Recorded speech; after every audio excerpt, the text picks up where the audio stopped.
Քրիստոս հայար իմ մերոց, օրհնահարությունը Քրիստոսի։ Ամեն։ Ամեն։ Սիրելի հետևորդներ ջան, բարի լույս ձեզ, բարի խաղաղ օրհնյալ կիրակի մեզ բոլորիս, շնորհավոր բոլորիս Սուրբ Զատիկը, Քրիստոսի հարության տոնը, հայտնության տոնը, վստահ եմ այսօր բոլոր քրիստոնյա ընտանիքներում ցանկացած ընտանիք նշում է հայտնության Սուրբ տոնը, ամեն մարդ իհարկե նշում է յուրովի, պատրաստում յուրովի, ես իմ պատրաստած ուտելիքների ընթացքը ցույց եմ տվել, հիմա ուզում եմ ցույց տալ վերջնական տեսքը, սրանք կուլիչներն են,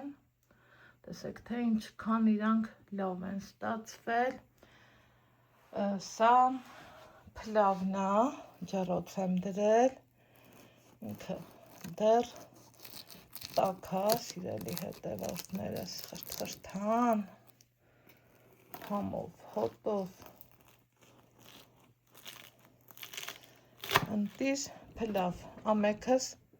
տարբեր ձևով ենք չէ պատրաստում, փլավի խորհուրդը բոլորս գիտենք, բրնձի հատիկները ուրեմն ժողովուրդն է, միջի չիր ու չամիչնել, հավատացյալ ժողովուրդը, սիրելի հետևորդներ ջան, նույն խորհուրդը ունի ցուն, ես ներկել եմ սոխի կեղևով, տեսեք ինչքան լավ է ստացվել, ինչքան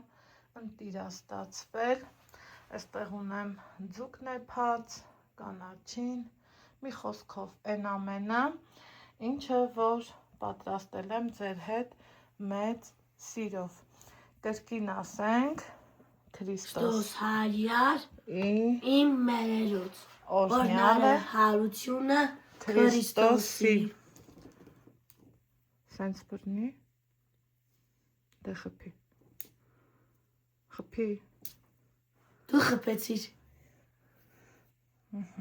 դու պարտվեցիր, ես պապվեցի, տեսնում բա ինչ անենք, մաքրիկ էր, այսքանը մեր Զատկի տոնի վերաբերյալ, հիմա վայելելուց հետո գնանք եկեղեցի, մանրամասն կտեսնեք Անահիտ Ալեքս էջում, կրկին անգամ Քրիստոս հայար իմ մերոց, օրհնահարությունը Քրիստոսի, ամեն, ամեն։